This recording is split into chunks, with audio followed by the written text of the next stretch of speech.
이준석 이제 전 대표가 되는 거죠. 네네, 어저께부로 전 어제 대표가 됐습니다. 부로 주호영 네네. 비대위가 출범을 했기 때문에요. 그런데 어제 전국회가 열렸는데 당헌 개정 그리고 주호영 비대위 이 선임 이 투표에서 압도적으로 의결을 했네요. 예상보다는 뭐 90% 이상 나왔다는 것이죠. 찬성이 다. 네네, 그렇습니다. 오전에는 이제 당헌 개정과 관련해서 ARS 투표가 있었고, 오후에는, 주호영 비대위원장과 관련된, 그 찬성 반대 투표가 있었고요. 양쪽 다 거의 뭐 90% 가까운 그런 찬성률을 지금 보였습니다. 너무 당연한 게 아마도 그 전국위원들 생각에도 이것이 누가 옳다, 그르다, 또 뭐 주호영 비대위원장이 옳다, 그르다, 이거보다 당을 빨리 안정시킨다. 네, 혼란을 더 이상 좌시할 수 없다. 이런 그 공감대가 형성되어 있었던 게 아닌가 싶고요. 그래서 이준석 이제 대표는 자동 해임돼서 전 대표가 됐지 않습니까? 그렇습니다. 결국 이준석 실험은 이렇게 실패로 막을 내렸다고 볼 수가 있는데 이준석은 바로 SNS에 두 가지 글을 아주 짤막하게 올린 것 같아요. 하나는 신당 창당 안 한다. 가처분 신청합니다. 이렇게 올렸는데 신당 창당을 안 하는 겁니까? 못 하는 겁니까? 뭐 누가 있어야 신당 창당을 하는 거예요. 사람이 시하고 자금이 시하고 조직이 시하는데 그게 쉬운 일이 아닙니다. 그렇습니다. 지금까지 신당 창당에서 성공한 사람은 상김뿐이 없다고 하는 말이 있지 않습니까? 그렇죠. 그들은 이 자금이 있었고 당시만 하더라도 정치 자금이 있었고 또 조직이 있었고 또 그런 이 충성심 있는 확고한 지지층이 가신층이 딱 있었고요. 저 지역 기반이 또 있었고요. 이런 것 때문에 또 다시 창당을 하더라도 거기에 일단 이 뭉칠 수 있는 가장 기본적인 틀거리가 될 수 있는데 지금 이준석 전 대표는 사면 초과예요. 왜냐하면 물론 그 안에 국바세 뭐 이런 이름에 뭐 당원들과 청년 당원들과 일부 지지자들이 있는 건 맞습니다. 하지만 중요한 건 당내 기반 무시 못 하거든요. 나갔을 때 의원 한 명 없이 홀로 지금 이 대표도 의원이 아니지 않습니까? 의원 한 명 없는 창당 거의 불가능하다고 볼 수가 있죠. 그런데 지금 보시면 이 한기호 사무총장 사실 당대표가 임명을 하고 당대표의 오른팔이나 마찬가지 역할을 하는 게 사무총장 아닙니까? 근데 사무총장과 그 사무총장 밑에 있는 부총장들이 모두 다 지금 사퇴를 하고 이준석 대표의 등을 돌린 상태입니다. 그 이외에 홍준표 대구시장이랄까 또 오세훈 서울시장이랄까 그래도 그나마 응원을 하고 지지를 하고 우회적으로라도 기반이 됐던 그런 거물급 정치인들마저도 자중자애하라. 절대 가처분 소송하지 마라. 라고 목소리를 높이고 있고 뭐 정미경 최고위원 뭐 말할 것도 없고 김용태 최고위원 마지막 남은 김용태 최고위원조차도 어저께 갑자기 가처분 신청 안 한다라고 문자를 보냈습니다. 그건 뭐냐면 사실 사퇴나 마찬가지로 최고위의 마지막 남은 김용태도 등을 돌린 것이라고 볼 수가 있거든요. 그러면 남아있는 건 국바세라는 정체불명의 사실 조직 같지도 않은 어쨌든 그런 지지자들 이게 이렇게 되다 보면 국바세도 거의 개딸들이나 마찬가지의 그런 팬덤으로 전락하는 게 아니냐. 그러면 사실상 국민들이 이준석을 어떻게 볼 거냐라는 그런 이 판단도 해야 될 상황입니다. 김웅 의원은 지난번 비대위 전환 우총에서 유일하게 반대를 주장했고 하태경 의원도 그동안 이준석 대표를 적극적으로 엄호를 했는데 이런 사람들도 굿바이 이준석입니까? 못 따라가죠. 따라갈 수가 없죠. 그들이 바른미래당이라는 정당을 했던 건 그나마 현역 의원들 그때 몇 명이 나갔습니까? 거의 뭐 20명이 넘게 현역 의원들이 갔고 또 김무성이라는 어쨌든 부산 지역에 이 옛날 그 조직 그러니까 YS의 마지막 그런 정치인이라고 하는 그런 거물급 의원이 있었고 또 대통령 후보라는 유승민 안철수 이런 사람들이 있었기 때문에 가능한 것이지 그걸 환치해서 이준석이 만약에 그들처럼 뭐 유승민급이나 안철수급이나 김무성급으로 지금 컸느냐? 그건 가능하지 않죠. 유승민은 있지 않습니까? 근데 영향가가 없습니까? 이제 유승민 의원은 벌써 몇 번째 대선과 또 몇 번째 이 지방선거에서 계속 떨어졌습니까? 유승민 의원은 당내에서도 지금 지지 기반이 거의 상실된 상황이거든요. 유승민계라고 해서 목소리를 높이는 의원들이 몇 명이나 있을까요? 뭐 유승민 전 의원은 자신의 텃밭인 대구에서 쳐다도 뭐 전혀 지지를 못 받고 있는 그런 상황인 것 같아요. 그래서 지금 이준석 대표가 가처분 신청을 지금 하겠다고 했는데 네네. 뭐 대다수 법조인들은 기각 가능성이 높고 특히 앞서 말씀하신 대로 홍준표 대구시장, 오세훈 시장 이런 분들이 이준석한테 충고를 하는 것은 그렇게 되면은 당, 국민 또 본인한테도 전혀 도움이 안 된다. 말하자면 재판으로 가면은 본인의 테러 자체를 막아버리는 것이 스스로 테러를 막아버리는 것 아니겠습니까? 법으로 뭘 싸우고 나면 그걸로 끝장이에요. 그렇죠. 서로 화해를 한다든가 협상을 통해서 하면은 뭔가 다시 소통과 대화의 여지가 있는데 법을 하게 되면 이제 막판으로 가는 것 아닙니까? 그렇죠. 그게 스스로 테러를 막는 거 아니냐? 예. 그렇게 볼 수가 있는 거 아니겠어요? 예. 지금 방금 나온 기사는 오늘 오전 남부지법에 비대위 전원 결정 효력 정지 가처분 신청을 한다라고 지금 나오고 있습니다. 그러면 돌아올 수 없는 강을 이제 건너게 되는 것이죠. 왜냐하면 일단 이준석의 진심이 무엇이냐. 라는 거예요. 이준석은 지금까지 당을 위해서 헌신했고 대통령을 만들기 위해서 자기가 온갖 노력을 다 기울였다. 그래서 대통령을 내가 만들었다. 거의 그 수준으로 이야기하고 있는데 지금 가처분 소송을 함으로써 당이 아니라 자신의 명예를 지키기 위해서 지금 정치를 하는구나. 이런 행보를 하는구나. 라고 사실은 사람들 앞에 고하는 거나 마찬가지입니다. 뭐, 솔직히 말씀드리면, 오세훈, 홍준표 이런 사람들은 진짜 오랫동안 정치를 해온 사람들이잖아요. 빤히 결과를 알죠. 어떤 결과냐면, 그야말로 지금 만약에, 그러니까 한 번의 기회가 있었어요. 이준석이 만약에 이틀 전, 그러니까 어저께 말고 그 전날까지 사퇴를 했던 면 그러니까 이 사퇴의 변이 내가 억울하고 정말 하지만 당을 위해서 난 사퇴를 한다라고 했다면 선당호사 그렇죠. 그런 정신을 보여줬죠. 그렇죠. 그러면 당장은 이 언론 인터뷰라든지 이런 것에서 멀어질 수가 있습니다. 하지만 그럼에도 불구하고 여지가 있거든요. 앞으로 자신의 어떤 활동이라든지. 그런데 사퇴를 이미 놓치고 그나마 두 번째 기회는 가처분 소송을 안 하는 거예요. 신청을. 근데 가처분 신청을 한다 그러면 그야말로 돌아올 수 없는 그런 그러니까 큰 정치인으로서 갈 수 있는 그나마 다리 하나를 지금 끊고 내가 지금 눈앞에 정말 하나의 조그만한 이익을 위해서 명예라고 이야기하는 그것을 위해서 지금 큰 어떤 길을 버리는 셈이 된다라고 정말 그 정치 구단들이 8단, 7단들이 지금 조언을 한 셈이죠. 그런데 이준석 전 대표는 가처분 신청을 하면서도 또 다른 지금 메시지를 서서를 내는 것 같아요. 뭐 윤석열 대통령이 이렇게 뭐 연락을 해서 명예퇴진의 길을 좀 만들어주면 어떨까? 그쪽에 연락을 기다리고 있는 것처럼 이렇게 쓱 언론에 측근들인지 이렇게 흘러나오고 있고 또 하나는 해외 유학설 이런 것도 지금 흘러나오고 있어요. 두 가지가 뭐냐면 이겁니다. 해외 유학설은 김종인 비대위원장, 전 비대위원장이 계속 이야기를 하고 있는 겁니다. 자기가 이미 2번씩이나 미국 유학을 권유했다. 또 더군다나 이준석은 이과 출신이니까 정치를 계속 하려면 사회과학을 공부해야 된다. 네, 미국에서 그렇죠. 사회과학을 공부하라 라고 조언을 했다. 2번씩이나 미국 유학을 권유했다라는 것에서 지금 또 유추해서 지금도 사실 미국으로 가는 길이 있다면 여러 가지 지금 이 혼란을 지금 덮을 수 있는 그런 길이 아니겠느냐라는 추측과 두 번째는 계속 윤 대통령과의 그 물밑 접촉을 권유하는 이 대표 측근들이 있어요.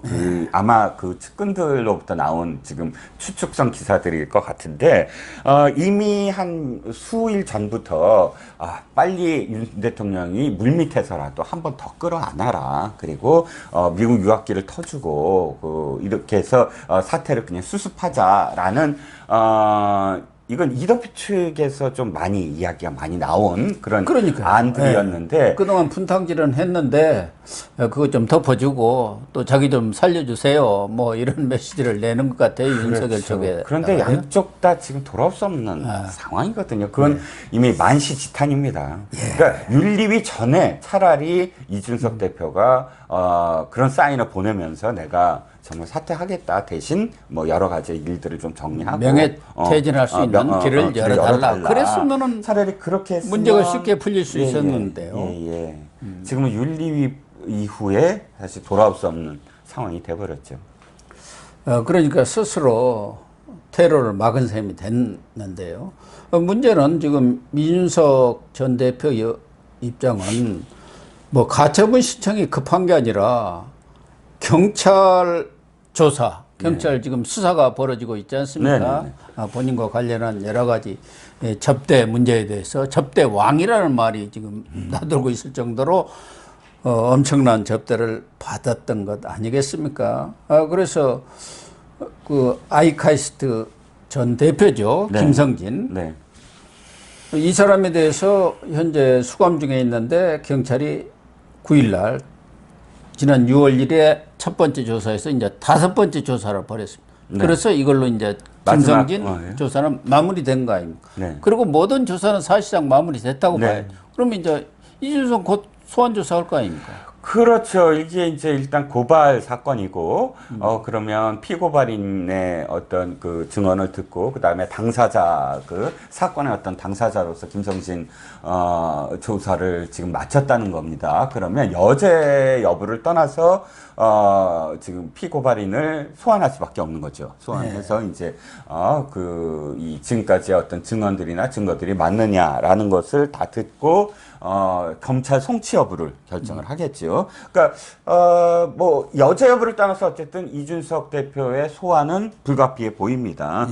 사실 한 달 전 정도부터 일부 유튜브나 혹은 또 뭐 여러 가지 뭐 칠하시에서도 뭐 초읽기다 이준석 대표 초읽기다 뭐 이런 얘기가 나왔는데 그때들을 돌아보면 다 이 김성진 아이카이스트 대표의 그 구치소 접견, 경찰의 접견 때마다 사실 나온 이야기거든요. 근데 이제는 조금 더 신빙성이 있는 게 마지막 조사가 완료된 시점이기 때문에 소환은 불가피해 보입니다.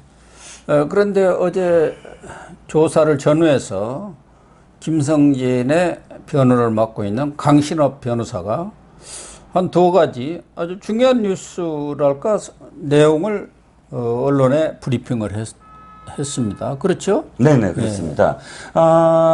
일단 지금까지 나오지 아니한 이야기들이 좀 나왔어요.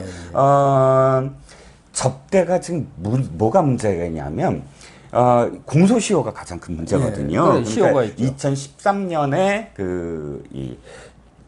두 차례 어떤 성접대가 있었다라는 건 뭐 계속 증언을 했지만 그 부분이 지금 공소시효가 지났습니다. 그래서 새로운 어떤 그러니까 이 대가성 그런 접대가 공소시효 내에 있는 게 있느냐 없느냐가 쟁점인데 지금 어저께 강신업 변호사가 이 마지막 진술에서 나온 것이 2014년에 모 대기업 회장 사명 추진이 언급이 있었다는 뭐가 겁니다. 아니라 뭐 SK 최태원 회장이죠. 그 당시 구속돼 있는데 사면을 박근혜 대통령에게 이렇게 추진하는 그런 것을 요청을 했다는 것 아닙니까? 그렇습니다. 그 이전에 박근혜 전 대통령의 카이스트 방문은 2013년 12월 21일이죠. 방문을 해서 이 접대와 관련한 요구권은 종료가 된 거예요. 이제 끝났는데 그 다음에 이제 나온 게 최태원 회장에 대한 사면 요구. 예, 이것이 이제 대가성 청탁이죠. 대가성 청탁이 아니야. 그거를 대가로 해서 어떤 접대가 이루어졌다. 그래서 이게 다시 이제 대가성 접대로서 여죄 여부가 가능하다라는 주장이고요. 두 번째는 성접대 이후 2014년 성접대 이후에 그 이후의 접대 양상은 유력 인사들과 그다음에 그 이준석을 만나게 하는 그런 접대 양상으로 바뀌어서 탤런트 등 뭐 많은 그런 유력 인사들을 만나게 했다. 이 얘기를 또 첨가를 했습니다. 이 부분은 성접대는 아닌 것 같아요. 표현이 성접대는 아닌데 다만 그 자리에 동석했던 사람이 특정할 수 있는 것. 특정해서 사람들이 그런 뭐 유력 인사들이니까 그 사람들을 특정했다고 한다면 증언을 할 수 있는 증인들이 다수 있다는 것으로 받아들일 수가 있죠. 그러니까 2014년 1월 15일 날 접대가 있었는데 그 당시 이 대표가 자기하고 가깝다는 김상만 당시 의원, 비례대표 의원 아닙니까? 그리고 그렇게 술 접대가 있었고 이 대표가 김 의원에게 후원금을 내라 해서 다음 날 500만 원을 보내줬다. 뭐 이 얘기. 그리고 또 1월 19일 날 이 대표에게 200만 원 또 상당의 술 접대가 있었는데 그 자리에 기재부 공공국장 이 기재부 공공국장도 김성진 대표가 아는 사람이라고 해서 소개를 얘기를 해주겠다 그렇게 얘기한 거 아닙니까? 그리고 탤런트 2명. 탤런트 누굽니까? 혹시 알아? 아니, 저는 뭐 현장을 취재하고 다니시니까. 아니요, 저는 아직 뭐 탤런트까지는 지금 정보를 입수를 못했습니다. 그러니까 탤런트는 그냥 술자리에 동석을 한 것이죠. 왜 탤런트를 불렀을까요? 아마도 김성진 아이카이스트 대표가 이 리스트 목록이 한 400명 이상 된다고 해요. 제가 그 취재한 바에 의하면. 그러니까 이게 전부 다 무슨 대가성 이런 건 아니더라도 그만큼 인맥을 넓혔다는 것이고요. 그래서 아마도 이준석 대표와 동석을 하는 그런 유력 인사들을 그렇게 보였던 건 내가 이만큼 정말 사람들을 많이 알고 있다. 나를 통해서 너도 정치적으로 굉장히 클 수 있다라는 과시도 아마 과시욕 이런 것도 작용을 하지 않았을까 싶고요. 그래서 경찰은 성접대 또 이런 여러 가지 접대도 2015년 추석까지도 선물을 보냈다는데 그런 부분에 있어서는 공소시효 문제가 지금 고민 중인 것 같아요. 공소시효가 지났느냐 말았느냐. 그걸 전부 뭉뚱그려서 포괄일죄라고 포괄해갖고 하나의 범죄로서 보느냐 마느냐 이런 문제로 지금 고심을 하고 있는 것 같은데 다만 경찰에서도 증거인멸 이건 너무 명백하니까 이건 뭐 공소시효도 다 남아있고 하니까 설사 그 앞에 부분이 공소시효가 남았다. 공소시효가 지났다 하더라도 증거인멸 가지고도 얼마든지 이준석 대표를 사법 처리할 수 있다. 이렇게 내부적으로는 결론이 내려진 것 같습니다. 그렇다고 한다면은 이준석 대표가 지금 이 문제에 대한 법률 대응에 매진을 해야 하는 거 아닌가요? 이건 아주 이런 분야에 도통하신 일표 대구시장이 그렇죠. 진즉 충고를 했지 않습니까? 네, 그렇죠. 지금은 사법 관련해서 준비를 하고 대응을 할 차분히 대응을 할 지금 순간이다라고 이야기를 했죠. 그 소환과 관련돼서 사실 하나 더 있죠. 뭐 7월 13일 얘기긴 하지만 김광호 서울경찰청장이 취임 후 첫 업무 보고에서 당시에 이준석 뇌물수수 의혹과 관련된 수사를 하고 있는 반부패 공공범죄수사대장에게 왜 이준석 사건은 압수수색이나 소환 조사를 안 하나, 법리 검토를 똑바로 지금 하기는 하나라고 질책을 했던 것으로 지금 알려져 있습니다. 그렇기 때문에 어쨌든 뭐 이 반부패 공공범죄수사부도 이 수사에 좀 더 속도를 내고 소환까지의 어떤 이 상황을 빨리 마무리를 지으려고 하는 게 아니냐 하는 생각도 들죠.